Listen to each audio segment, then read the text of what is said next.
Hi, this is Dean with the Worldwide Trekking YouTube channel, and today I want to talk about training for your trek to Mount Everest Base Camp. Mount Everest Base Camp is rated strenuous, so it's difficult for some, and it's always a challenge as you go. It's a long duration trek, and on the trip we do trek up the Khumbu Valley, and we exceed over 11,000 feet for the duration of the trek after the second day. So it is important to train, and also on our strenuous trip, you really can't divert from the plan. We do put in double days at Namche Bazaar, 11,500 feet. Again, a double day at Fariche at 14,000 feet. And those are acclimatization days. But nonetheless, you do want to show up feeling fit and prepared, and mentally that's going to help you when you take the journey to Mount Everest Base Camp. So I look at training in a few ways. It's really important, especially if you maybe have a routine. You're in a routine at home, you are active, you go to the gym or you take hikes, you stay busy doing activities, that kind of thing on your everyday life. I think it is nice to, at least 2 months prior to the trip, to really start to amp up your training. Hopefully you're not in the category as to, I want to go to Everest Base Camp, and in order to do it I need to lose a bunch of weight or something like that. We can all maybe feel a little bit better, but just taking your normal routine, focusing on 2 months prior to the trip is pretty sufficient if you are in a normal routine.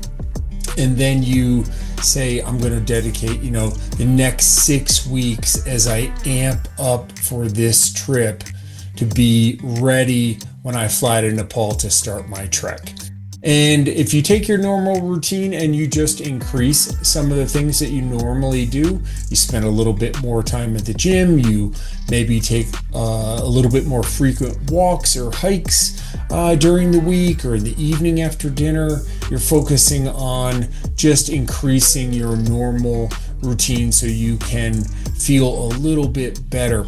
Trekking, climbing, adventures, they're all so very mental that the better that you show up, the better that you are going to feel mentally. When it gets difficult, you're going to feel more prepared. You're going to know that you worked for this and you're ready to go. So when it gets difficult for you, you have a mental awareness to push back and know that you are there because you put the time in prior to going on the trip.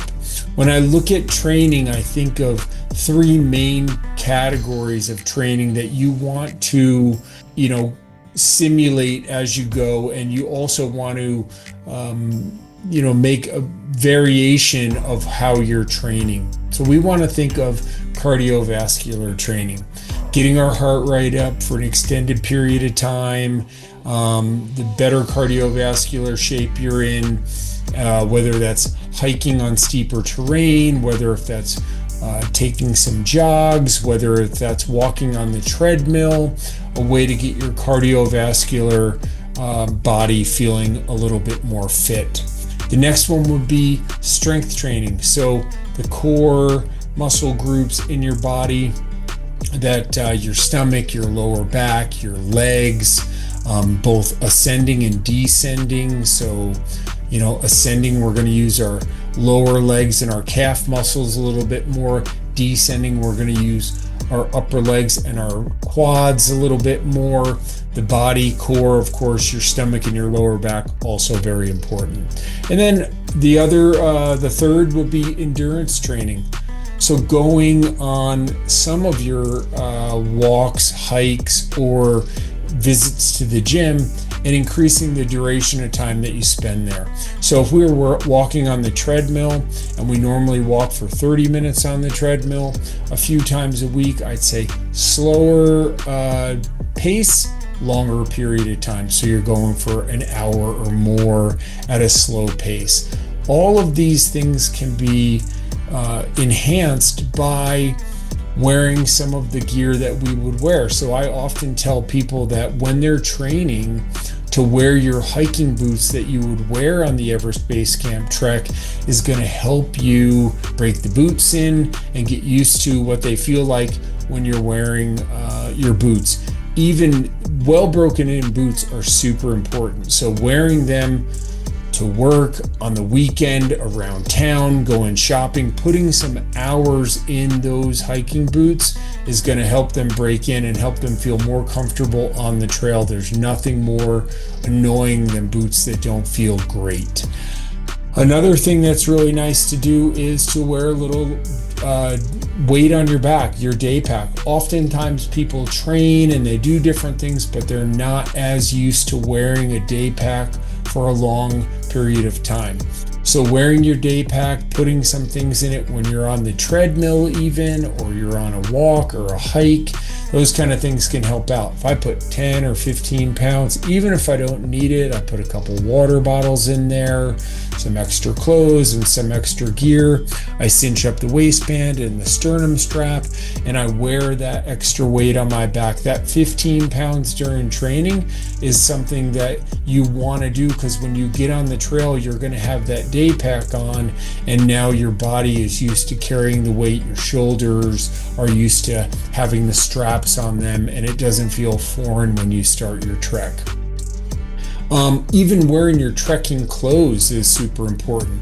Your trekking pants, your other layers, your boots, your day pack, all those things, if you can be training with it, it's going to help you feel more comfortable on the trail.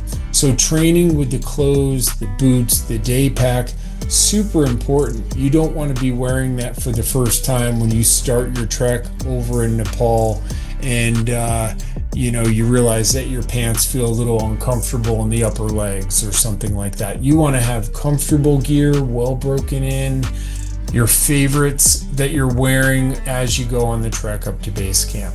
So if we think of trekking and training as strength training, the lower back, the stomach, the core muscles, the upper legs, and just a general feeling of strength training, super important. Cardiovascular, making sure that you're just doing extra, going for getting that heart rate up for an extended period of time to make yourself feel like you're really feeling good in the cardiovascular. And lastly, endurance, going for longer periods. Even if you work all week and you do your exercising 3 times a week, maybe on a weekend you can allot for a longer hike, going out there and spending, packing your day pack with a lunch and that kind of thing in it, and going for a few hours and having lunch and going for a few hours back, and really working on the endurance that we typically see, because we leave each day after breakfast. We go all the way to the afternoon till we're at the next village. So we focus on strength, cardiovascular, and endurance. That's going to help us a lot. Breaking in our clothes, breaking in our boots. And what I have seen with groups is that the better that you show up, the more time that you put into your training, the more prepared that you feel, the better you're going to do when you get on the trek. And maybe you have a day where it's difficult. Get up to the higher villages, 14, 16,000 feet. It's a bit more of a challenge for you. Mentally, you're going to feel that you put the time in, that you're prepared for the trip, and that you can push back when it gets difficult. The bottom line is, the better that you feel, the more time you're going to have to enjoy the views, the more time that you're going to have to take photos, and at rest breaks, you'll not be so worn out. You'll be just enjoying yourself along the way. It is so mental on the trip, and that mental strength comes from the better that you show up, having trained for your trip to Mount Everest Base Camp, so you can enjoy the whole trip along the way.